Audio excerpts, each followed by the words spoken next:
Sa palestinez të Gazës do të sjellë Rama në Shqipëri? Do të reagoni apo do filloni ta përmirësoni racën? Informacionet na thonë që do të jenë mbi 100.000 palestinez brenda vitit 2025. Burime nga Qipro. Flasim për më shumë se 170.000. Për më shumë, Bashkimi Evropian do të investojë për komunitetin palestinez që do të vinë në Shqipëri, për akomodimin e tyre në banesa. Por fillimisht, si për të dukur që janë të përkohshëm, por edhe për të kompletuar procedurat të nevojshme, do të hapin disa gjoja kampe për refugjatët. Po nguten shumë, sepse Rama e di shumë mirë që do të largohet nga pushteti. Edhe pse disa mendojnë se këtë e bën për të mbajtur pushtetin. Asfare. E ka detyrim tek Sorosi dhe tek trafikantët që kanë ndërtuar pallatet. Kurse BE-ja, nën direktivat e Soros, po shqyrton investimin për blerje banesash në Tiranë dhe Durrës, bëhet fjalë për blerjen e disa mijëra banesave, apartamenteve që janë bosh, të lirë apo të pashitur. Në këtë formë Rama do të pasurojë trafikantët e drogës dhe kontrabandistët, teksa do u jap mundësinë të shesin pallatet që kanë ndërtuar me paratë e pistat të trafiqeve dhe që u kanë mbetur mall stok.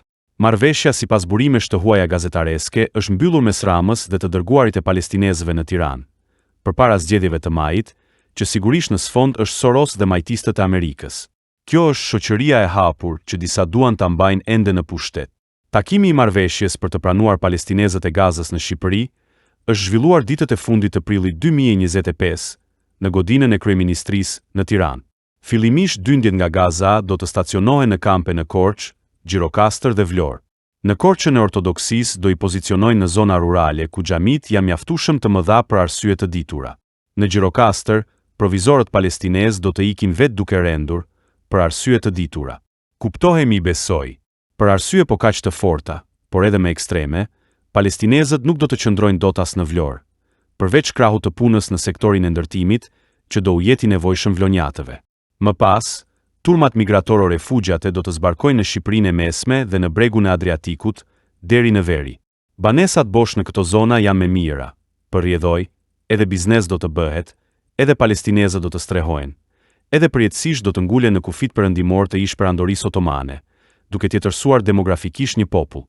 Kë pyeti Rama që po pranon këtë popullsi në territorin e një vendi ku rendi dhe siguria e munguar, do e bëj jetën e shqiptarëve edhe më të pasigurt?